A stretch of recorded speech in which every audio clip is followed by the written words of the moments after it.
دي سارة تيتي قررت تروح لأجدادها عشان تشوف أجمل فيو المتحف ممكن تشوفوه في العالم. تعالوا أقول لكم لو رحتوا المتحف هتشوفوا إيه. إحنا داخلين المتحف شايفين المكان واسع إزاي، وكمان السما شكلها حلوة قوي. إيه ده؟ البوابة على شكل هرمي، تحفة بجد. إحنا جوه المتحف وأول حاجة عينيا وقعت عليها جدي رمسيس. ازيك يا جدي؟ هيبة بجد، هيبة هيبة. عامل إيه؟ وحشني قوي. هنا طبعا رحنا نقطع التذكرة. شايفين جدي رمسيس شامخ ازاي؟ تمثال جدي رمسيس طوله 11 متر ووزنه 83 طن. ده مش كده وبس، انتوا عارفين ان هو حكم مصر 67 سنة؟ جدي رمسيس من اعظم الملوك اللي حكمت مصر. انتوا عارفين ان هو كمان عمل هدنة مع الحيثيين؟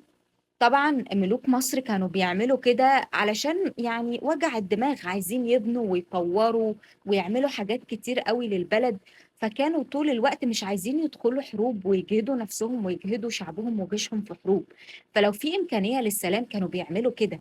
جدي رمسيس ملك قوي، قال: هذه أرضي وأرض أبنائي، من تعداها سحقته وسيسحقه أبنائي وأحفادي من بعدي. أيوة يا جدي، احنا معاك. دي كده رحنا نشرب حاجة هناك في مطاعم وكافيهات، والناس هناك لطيفة جدا بيساعدوكوا في أي حاجة على فكرة. ده جدي إخناتون وكان بيعبد الإله أتون، معناها الإله الواحد، ورمز إليه بقرص الشمس. يعني لو أنت مش مصدق في وجود ربنا، فالشمس دي ما ظهرتش من تلقاء نفسها، ليها إله عظيم هو الإله أتون أو الإله الواحد. طبعا الجلابية الصعيدي على الإله بتاعها اللي مقتبس منه فكرة الأوسكار. هنا سراسيتي لازم تكون رافعة راسها وشامخة لأنها مصرية، بتتصور مع الملكة حتشبسوت. وهنا طبعا بنشوف عظمة مصر في الرعي والزراعة والحلي. دي أسرة مصرية عادية عادي جدا. هنا الفيو تاني، هنا طبعا الزراعة. وتعالوا نطلع الدور التاني، يلا بينا. جماعة الأجانب بجد مبهورين، وأنا كمان يا أجانب والله، مش انتوا لوحدكم. مش أنا مصرية. جدي أهلا وسهلا، جدي جدي جدي، ما تشاورش بإيدك، لو لمست الآثار هزعلك، ها عيب. وانتوا طالعين على السلم طبعا هتشوفوا باستت. تمام، هنا طبعا أسرة مصرية عادي وعندهم خادم زي ما انتوا شايفين. يا وجع الأفرو. خادم، ها. يلا بينا.